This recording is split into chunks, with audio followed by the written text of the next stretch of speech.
अस्सलामुअलैकुम। अच्छा ये देख ले, ये लॉन कॉटन है मर्दाना, ये भी पूरे पूरे ताने, ये भी आप देख सकते हो।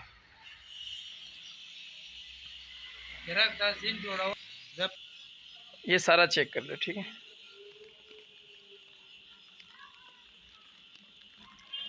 मर्दाना लॉन कॉटन है ये। कलर भी आपके सामने, मुख्तलिफ़ किस्म के कलर सारे मौजूद है इसके अंदर। ये तमाम कलर इसके अंदर है, ये भी सारा देख ले।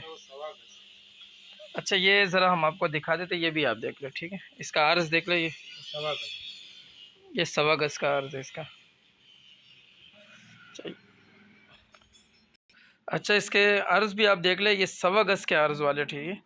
और प्योर कॉटन है, इसमें 1.5 अर्ज़ वाला भी है, सारा जो है इसके अंदर मौजूद है। ये सारा आप देख ले, हर किस्म के कलर इसके अंदर है, बेहतरीन क्वालिटी का माल है। ये भी आप देख सकते हो, जिस भाई को भी चाहिए और रब्ता कर सकते हो। ये भी आप देखे सारा,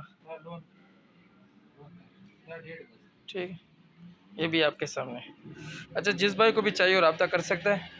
पेमेंट एडवांस होती है, माल ट्रक अड्डे के ज़रिए से बिल्टी करवा दिया जाता है, बिल्टी व्हाट्सअप कर दी जाती है। जिस भाई को चाहिए और रब्ता कर सकता है। अगली वीडियो के लिए हमें इजाज़त दीजिए। अल्लाह हाफ़िज़।